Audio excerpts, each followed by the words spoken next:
मुक्ति स्वतः सिद्ध है। इस बात को स्पष्ट करते हुए पूज्य स्वामी रामसुखदास जी लिखते हैं, लोगों ने प्रायः ऐसा मान रखा है कि हम उद्योग करके विशेष स्थिति प्राप्त कर लेंगे, तब हमारा कल्याण होगा। यह बात अच्छी है, पर पूरी अच्छी नहीं है। वास्तव में कल्याण मुक्ति अपने आप सिद्ध है। वह करने से नहीं होती, परंतु आज यह बात कहने वाला आदमी अपराधी होता है। लोग उसका विरोध करते हैं कि यह ठीक नहीं कहता है, गलत कहता है, परंतु वास्तव में बात ऐसी ही है। हम कुछ भी करेंगे तो वह प्रकृति जन्य पदार्थों के साथ संबंध जोड़े बिना हो ही नहीं सकेगा, और पदार्थों से संबंध जोड़ना ही बंधन है। हम कुछ भी करेंगे तो शरीर की सहायता लेंगे, इंद्रियों की सहायता लेंगे, बुद्धि की सहायता लेंगे। कम से कम एक देश में अहम को पकड़कर ही कुछ करेंगे। अगर अपने को एक देश में नहीं पकड़ेंगे, किसी में ममता नहीं करेंगे, तो हमारे से करना कैसे बन पड़ेगा। अतः करने से मुक्ति नहीं होती। करने से जो चीज होती है वह नाशवान होती है, कारण कि प्रत्येक क्रिया का आरंभ और अंत होता है। क्रिया से जो फल मिलता है उसका भी संयोग और वियोग होता है। जो की जाती है वह चीज नित्य नहीं होती। मुक्ति त्याग से होती है। पदार्थ और क्रिया रूप से जो प्रकृति है उसके साथ हमारी ममता और अहमता न हो तो हमारी स्वतः मुक्ति है। हमने ही ममता और अहमता करके बंधन कर रखा है। वह हम छोड़ेंगे तो छूटेगा, नहीं तो न गुरु ही छुड़ा सकते हैं, न संत छुड़ा सकते हैं, और न भगवान ही छुड़ा सकते हैं। भगवान तभी छुड़ा सकते हैं जब आप अपने को भगवान के सुपुर्द कर दोगे, अन्यथा भगवान स्वतः किसी को भी नहीं छुड़ाते। जितने भी अच्छे पुरुष होते हैं वे किसी पर भी अपना मत नहीं लादते कि तुम ऐसा ही करो। पूछो तो समाधान कर देंगे, हित की बात कह देंगे, परंतु जबरदस्ती नहीं करेंगे। भगवान भी जबरदस्ती नहीं करते। हम यह तो कह देते हैं कि भगवान को हमारा उद्धार कर देना चाहिए, पर अगर हम भगवान के शरण हुए ही नहीं तो वे हमारा उद्धार कैसे कर देंगे। किसी की स्वतंत्रता को भगवान छीनते नहीं हैं। आप सब तरह से भगवान को स्वतंत्रता दे दो तो भगवान सब काम कर देंगे। आपकी अहमता और ममता ही पतन करने वाली चीज है। इनको आप किसी तरह से छोड़ दो तो उद्धार हो जाएगा। बात इतनी विलक्षण है कि जिसकी मैं महिमा नहीं कह सकता।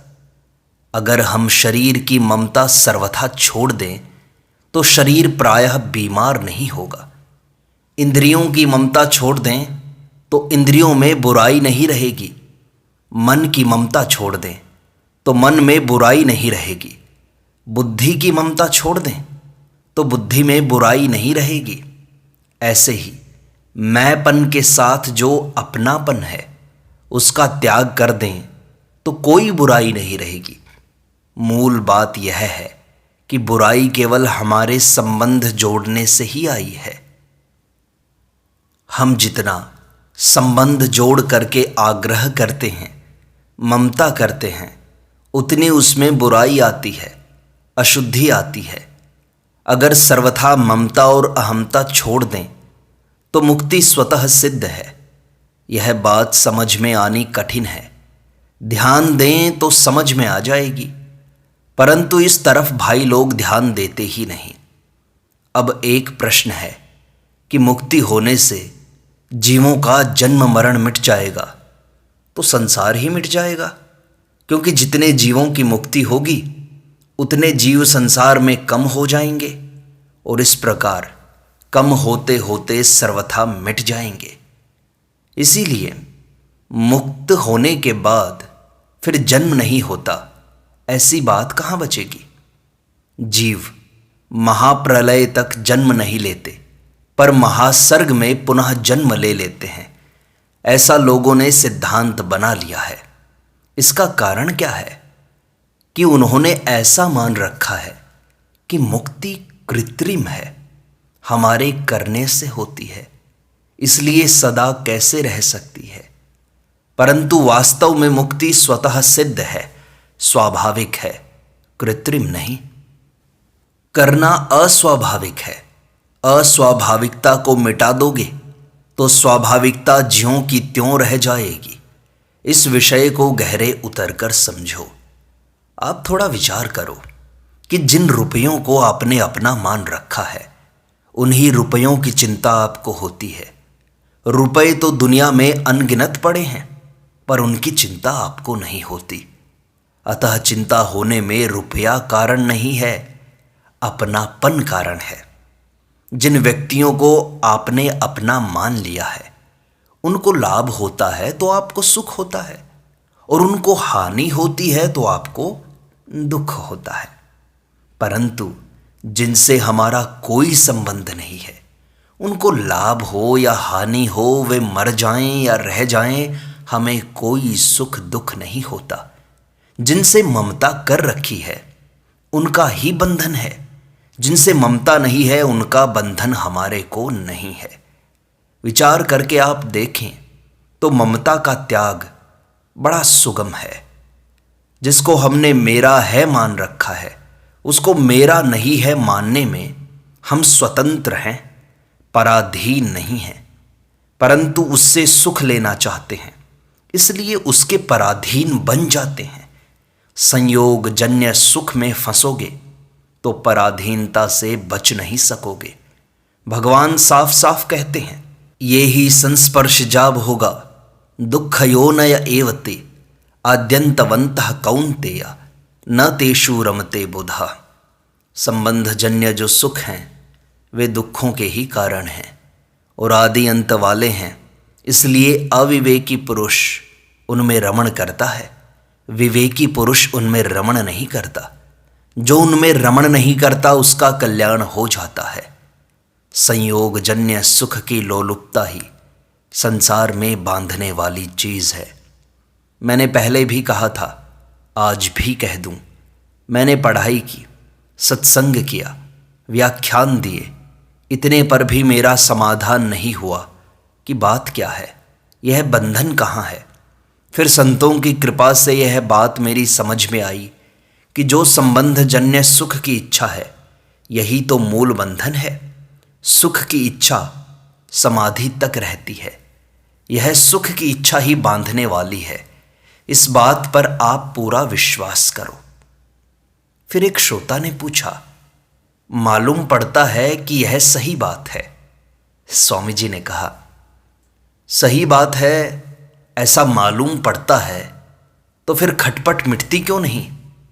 कहीं ना कहीं दोष है ना। जिस बात से खटपट मिटती है उस बात का ज्यादा आदर करो। खटपट मचती है तो उसके मूल में क्या है उसको देखो। जहां कहीं मन में खलबली मचे तो स्वयं विचार करो कि मूल में कहां दोष हुआ। क्या दोष हुआ? तो कहीं ना कहीं ममता की है, पक्षपात किया है, सुख भोग की इच्छा की है, किसी लाभ की इच्छा की है, कुछ न कुछ लेने की इच्छा की है। नहीं तो खलबली हो ही नहीं सकती। श्रोता ने पूछा, परमात्मा के लिए व्याकुलता होती है तो उसमें कोई सांसारिक सुख आने से हम उस सुख की तरफ चले जाते हैं, व्याकुलता की तरफ नहीं आते। ऐसे समय में क्या करें प्रभु?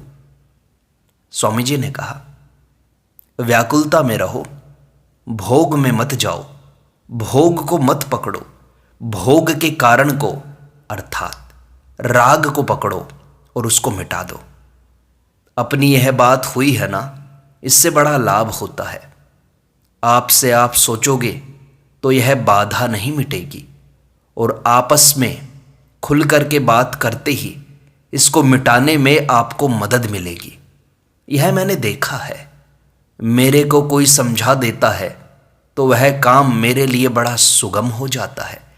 स्वयं मैं सोचता हूँ, समझता हूँ तो भी फर्क तो पड़ता है, परंतु दूसरे के समझाने से बहुत जल्दी फर्क पड़ता है। मेरी प्रकृति ऐसी है, तो मैं समझता हूँ कि दूसरों की प्रकृति भी ऐसी होगी। मेरी जो यह समझाने की प्रवृत्ति होती है, इसको मैं बढ़िया नहीं मानता हूँ। दूसरों को उपदेश देना, दूसरों को समझाना, अपनी मूर्खता को स्वीकार करना है, अपने अभिमान को स्वीकार करना है, दूसरों को बेसमझ मानना है।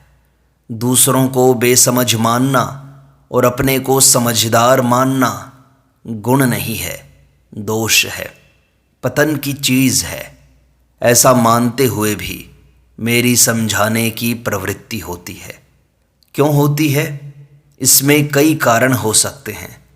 विचार पूर्वक देखता हूँ तो मेरे को कोई समझाए तो मुझे बहुत लाभ होता है, अतः दूसरों को कोई समझाए तो उनको भी लाभ होता होगा, इसलिए मेरी समझाने की प्रवृत्ति होती है। आपस में बात होने से विषय बहुत स्पष्ट हो जाता है और वैसा अनुष्ठान करने में बड़ी मदद मिलती है। अतः आपस में विचार विनिमय हो, विचारों का आदान प्रदान हो। केवल उपदेश देकर गुरु बन जाने से लाभ नहीं होता। आपस में दोनों समान समझकर विचार करें। किसी विषय को मैं जानता हूँ, किसी विषय को आप जानते हैं, तो कुल में बराबर ही हुए ना। ऐसे बराबर होकर विचार करें। आपका कहना मैं मानूं और मेरा कहना आप मानो, इससे अपने दोनों को लाभ होगा। परंतु यह कब होगा? जब कहने वाला अपने में अभिमान न करे कि मैं तो जानकार हूँ और ये अनजान है। हमें भी जानकारी करनी है और आपको भी जानकारी करनी है। ऐसा समझकर विचार करें तो हमारी जानकारी बढ़ेगी और ज्ञान होगा। श्रोता ने पूछा, पुराना लिया हुआ सुख बराबर याद रहता है स्वामी जी, क्या करें? स्वामी जी ने कहा, तो फिर सुख भोग का नतीजा अच्छा नहीं निकला ना। अभी तक उस पुराने सुख भोग के संस्कार पड़े हुए हैं। अभी तक उन संस्कारों से हमारा छुटकारा नहीं हुआ है। अतः इस सुख भोग की आसक्ति को छोड़ना चाहिए। यह सिद्ध होता है। अब सुख की लोलुपता कैसे छूटे, यह प्रश्न है। सुख की लोलुपता में आकर हम फंस जाते हैं। जानते हुए, कहते हुए, समझते हुए, पढ़ते हुए भी उसमें फंस जाते हैं। अतः उससे छूटने के लिए बड़ा सीधा सरल उपाय है कि दूसरों को सुख कैसे पहुँचे, यह भाव बना लें। घर में माँ बाप को सुख कैसे हो, स्त्री को सुख कैसे हो, बच्चों को सुख कैसे हो, भाई को सुख कैसे हो, पड़ोसियों को सुख कैसे हो, आसपास की दुनिया को सुख कैसे हो, मित्रों को सुख कैसे हो। मेरे द्वारा क्या सेवा की जाए जिससे इनको सुख हो जाए, इनका हित हो जाए, इनका कल्याण हो जाए, इनकी बात कैसे रहे, इनका आदर कैसे रहे, इनकी प्रशंसा कैसे हो। यह वृत्ति अगर आपकी जोरदार हो जाएगी तो सुख भोग की रुचि मिट जाएगी। बहुत प्रीति पुजाई बे पर, पूजी बे पर थोड़ी। पुजाने की तो ज़्यादा प्रीति है और पूजने की थोड़ी है। सुख लेने की तो ज़्यादा इच्छा है और सुख देने की थोड़ी है। अगर देने की ही इच्छा हो जाए तो काम ठीक हो जाएगा। श्रोता ने पूछा, महाराज जी, सुख लेने में तो तत्काल सुख मिलता है, पर सुख देने में तत्काल सुख थोड़े ही मिलता है, इसीलिए वहां प्रवृत्ति नहीं होती। स्वामी जी ने कहा, पढ़ाई करते समय बालक को पढ़ाई में सुख नहीं दिखाई देता, खेल में सुख दिखाई देता है। परंतु गुरुजनों के पढ़ाने से पढ़ना शुरू कर देता है और कुछ परीक्षाएं पास कर लेता है तो पढ़ाई में लगन लग जाती है। अतः पहले यह सूखी शिला की तरह है। सूखी शिला में न नमक है, न चीनी है, कोई स्वाद नहीं है, तो सूखी शिला कैसे चाटी जाए। परंतु कोई कह दे कि चाटो, ठीक हो जाएगा, तो उसके कहने से चाटने लग जाओ। ऐसे ही ये कहते हैं, इसलिए इस सुख को छोड़ दो और दूसरों को सुख दो। इतना विश्वास तो है कि ये हमारे हित के लिए कहते हैं। भगवान के वचन हमारे कल्याण के लिए हैं, इसलिए उनके कहने से शुरू कर दो। भगवान ने कहा है कि सात्विक सुख आरंभ में जहर की तरह है और परिणाम में अमृत की तरह है। यत्तदग्रे विषमिव परिणामे अमृतोपमम। आरंभ में जहर की तरह है, यह बात पहले मेरी समझ में नहीं आई। सात्विकता में तो आरंभ में ही आनंद है, सुख है, और भगवान आरंभ में जहर की तरह कहते हैं। यह कैसे? विचार करने पर समझ में आया कि राजस तामस सुख का त्याग करने में कठिनता आती है, इसलिए सात्विक सुख पहले जहर की तरह दिखाई देता है। आप इस बात पर विचार करो कि दूसरों को सुख कैसे हो, दूसरों की बात कैसे रह जाए, दूसरे का कल्याण कैसे हो। भगवान कहते हैं कि जिनकी प्राणी मात्र के हित में प्रीति होती है वे मेरे को प्राप्त होते हैं। ते प्राप्नुवन्ति मामेव सर्वभूत हिते रताः। जो हमें दुख देते हैं उनको भी सुख कैसे हो? फिर संतपना आ जाएगा। दूसरों का हित करने में हमारा ही हित है। जैसे हम दर्पण में अपना मुख देखते हैं, तो अगर हमारा मुख पूर्व की तरफ होगा तो दर्पण में हमारा मुख पश्चिम की तरफ होगा। हमारा दायां उसमें बायां और हमारा बायां उसमें दायां दिखाई देगा। अब दर्पण में जैसा दिखाई देता है उसके अनुसार हम चलेंगे तो उल्टे हो जाएंगे। संसार रूपी दर्पण में सुख लेना अच्छा दिखाई देता है और सुख देना बुरा दिखाई देता है। अब उसी के अनुसार चलेंगे तो दशा बुरी होगी, क्योंकि ज्ञान आरंभ में ही उल्टा हो गया। धुर बिगड़े सुधरे नहीं, कोटिक करो उपाय। आरंभ में ही काम बिगड़ गया। दिखाई ऐसा देता है कि ऐसा है कि हमारा स्वार्थ सिद्ध हो जाएगा, हमें सुख मिल जाएगा, पर परिणाम में दुख ही मिलेगा। इसलिए अगर अपना कल्याण चाहते हो तो इस चाल को बदलना होगा, नहीं तो आफत ही आफत आएगी। दूसरे को सुख देने से अपने सुख भोग की इच्छा मिटती है। यह बात एकदम सबके अनुभव की है। श्रोता ने पूछा, सेवा करने से तत्काल सुख तो नहीं मिलता, पर तत्काल एक अभिमान जरूर आता है। इसका क्या करें स्वामी जी? स्वामी जी ने कहा, अभिमान में भी तो एक सुख मिलता है कि मैं ऐसा हूं। हमें इस अभिमान के सुख को भी छोड़ना है। ऐसा विचार करो तो वह छूट जाएगा। जैसे अपनी लड़की का ब्याह करना है, यह विचार रहने से अपने लड़के में जितनी ममता होती है उतनी अपनी लड़की में ममता नहीं होती। इसी तरह अभिमान के सुख को छोड़ना है। यह पक्का विचार हो जाएगा तो अभिमान जन्य सुख में ममता नहीं रहेगी। नारायण नारायण नारायण।